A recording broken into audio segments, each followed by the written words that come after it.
What's up, everybody? I'm coming to you today with my reaction to the Art Rooney 2 interview, an interview I've been looking forward to see if Art was going to give us some transparency as to what the Steelers' offseason plans are going to be, how they're going to proceed, what changes they're going to make, because in the postseason ending conference, Mike Tomlin promised that there would be significant changes made. And so I wanted to give just my perspective on the interview uh, from Art Rooney too. He starts off the interview, and it was a short interview, but I think that one thing that I can say is that his answers were concise, um, and they were to the point as far as him answering the questions. But I don't really feel like he um, gave us anything that we didn't expect. One of the first things that he talked about was that they plan to bring back Justin Fields or Russell Wilson. Um, my perspective on that is uh, I heard a couple of, on a couple of different podcasts that it sounded like he was leaning towards Justin Fields. But from my perspective, after listening to the interview, I don't think that it sounded like he was leaning towards either one of them. It sounds like to me that whoever they can sign first to the most team-friendly contract, that's who they're going to sign. Now, there were reports by Mark Caboli that the Steelers were leaning towards Justin Fields, that he fits better into Arthur Smith's offense, and that's who they prefer to sign. I think that Justin Fields would be the better fit. I think Russell Wilson is the better passer at this particular time. But Justin Fields, if we go based on the way that offensive line played, he can get away and get out of trouble a lot more than Russell Wilson can. He also is a lot more dangerous once he escapes the pocket.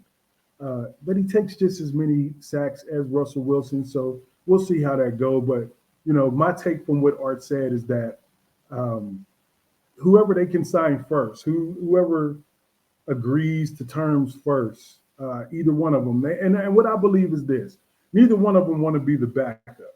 So if Justin Fields signs, or they have a better contract negotiation with Justin Fields and they come to terms with him first, then he'll be back. And if he comes back, then Russell Wilson's not going to want to come back, especially if neither one of them is going to be promised to be the starter going into camp. And the same applies to Russell Wilson. So I think that's my takeaway from it. I think also that listening to Art, he's content with the current coaching staff as far as the lead coaches. We all knew that Mike Tomlin was coming back. Anybody who expected Mike Tomlin not to come back or that the Steelers should fire him, I think it's a waste of breath saying that because he's coming back. However, Arthur Smith, I was hoping that the Jets or the Bears or even the Saints would hire him as the head coach because I wanted him gone. I didn't like his play calling. But there have been some reports that there was a difficulty, and Arthur explained that there was a difficulty because he had to manipulate his offensive system and his playbook to cater to the different skill sets of both quarterbacks. And I can understand that. I can understand also that even though they had an amicable working relationship, that they didn't exactly see eye to eye. Russell has succeeded in this league with a specific play style. And he's a scramble around, make something happen type quarterback. And he's not able to play that way at age 36 the way he played at age 26, 27 when he was a perennial Pro Bowler. And so, that's the difficulty with Arthur Smith. If wasn't able to fully install his playbook, and that was presenting a problem. Maybe what we saw was a playbook that was adjusted and catered to the styles of both quarterbacks. You got to keep in mind that during most of training camp, Justin Fields took the majority, if not all, of training camp snaps, worked with the first team. because for a significant amount of time, Russell Wilson was injured until I believe it was the third preseason game when he first saw action. And so um, the play calling was structured towards Russell Wilson. I mean, he was the pronounced opening day starter before week one when he got injured again. And once again, Justin Fields was there. And so, they went back to whatever better suits Justin Fields and what he could grasp and things of that nature. So maybe we'll see a different offense, a different way of play calling. I mean, we had pretty much an inexperienced offensive line, where we expected James Daniels to be the right guard. Initially, we also expected Nate Herbig to be the starting center.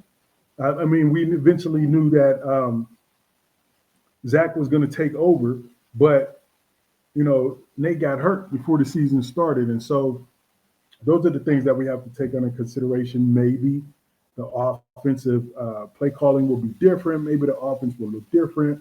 Maybe whoever is the returning quarterback and the starting quarterback will have a firm grasp of what they want to do, and maybe some of their preferences, some of their specialties will be inserted into the offense. That's the best that we can hope for. I don't agree that Terrell Austin should be back. I don't think that Terrell Austin should be back for two reasons. First of all, if he is the one completely running the defense, which most people that have been inside that organization and that have access to that organization as far as training camps and are aware of, what goes on, the intricacies and intimacies of the play calling and the defensive game planning, say that Mike Tomlin is the de facto defensive coordinator. Terrell Austin holds the title, but he's running Mike Tomlin's defense.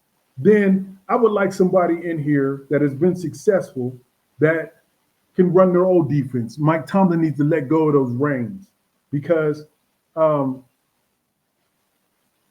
of these things are only working for a while, and then it seems like the teams figured it out, or the higher echelon teams exploit certain things that they're doing because the defense is like predictable, just like the offense was last year. So that's one of my reasons. And then, if Terrell Austin is running the defense, then it's the same thing. Like the defense needs to change. But it looks like they're going to go ahead and still have Terrell Austin running the defense. Maybe one of the major changes is that, Mike Tomlin is going to loosen the reins. Maybe that's going to come down from Art Rooney too. Maybe they're going to have this difficult conversation and, we'll see something different. At least some different schemes, some more blitzing, some stunts, TJ moving to the right side or moving to the middle or something of that nature other than the consistent rushing from the left side and dropping in the coverage. Another thing that Art Rooney made definite is that, once again, the quarterback room is going to undergo a change. So in expecting that only Russell Wilson or Justin Fields will come back, expecting that, they will be considering drafting a quarterback this year. Now, either it will be this year or next year, depending on how the draft unfolds. I do believe that we have 2 fourth-round picks. My hope is that Will Howard from Ohio State falls to the 4th round. I don't know if he will or not. He's probably a 2nd or 3rd round quarterback, but hopefully he falls to the 4th round or we get him in the 4th. I'm hoping that our first 3 picks are any combination of wide receiver, defensive tackle, and running back. And in my previous video, I talked about my preference for running back. in the draft. But in my first mock draft, I drafted Emeka Ubuka in the first round. So we'll see how it goes. I also like T Mac, and I want a big 6'2", 6'3", 6'4", 4'4" guy at the receiver position. We have a lot of little 5'11", 5'10" slot guys. Calvin Austin is 5'9". We need another big body receiver. Plus, I do expect us to sign a wide receiver, you know, in free agency, and I expect that there will be another veteran quarterback signed. So, you know, he's alluded to the fact that the Steelers plan to have somebody to either groom or push Justin Fields in the draft, and you know, hopefully it's not one of those seventh round quarterback picks because that's a wasted pick. Um, he's also alluded to the fact that the offensive line is currently constructed is the offensive line that we will see in 2025, especially because the last two drafts, they have heavily invested in the O-line. We have Broderick Jones, who was the 2023 number one draft pick. We have Troy Fontenot, who was the 2024 number one draft pick at left and right tackles. And we all know the story of Broderick Jones. He struggled since he's been here. He played primarily right tackle. I don't think he's ever taken a snap at left tackle. And we have Mason McCormick, and he started all year at right guard due to the injury to James Daniels. And then we have Zach, our center, who was our second round pick. So in this 2024 draft, our first three picks were O-linemen. So, you know, you have to let those guys develop and see how that plays out. Mason McCormick was a project. He wasn't even slated to start. And, you know, for his grade, I give him a C-. He did okay, but that group really needs to gel together. But pretty much what we have right here, except for maybe some basic or lower level pickups in free agency or a fifth or sixth round draft pick. This is the offensive lineman that we will see this year. Also, Art alluded to the fact that the Steelers will not be bystanders in free agency. I fully expect them to go after a difference-making wide receiver, whether it be Devontae Adams or Chris Godwin, or who else is out there? Whether they go after Christian Kirk, who's coming off of a major injury, or whether or not they will entertain a trade for Deebo Samuels, which I'm not particularly interested in. I think the price tag is going to be way too high for him, and he's extremely pricey. So let's see what goes on there. Also, there's talk of DK Metcalf becoming available. And we know T. Higgins is going to get highly paid. That would be an interesting pickup. My only problem with T. Higgins is that he gets injured too much. So he's never played a full 16-game season. I don't even think he's played 15 games. And so I don't think that he'll play 17 games. He usually only plays about 12, which is way too many games to consistently missing every year. Art also alluded to the fact that the Steelers do plan to extend TJ Watt, which the biggest thing is we want TJ, me personally, to be a Steeler for life.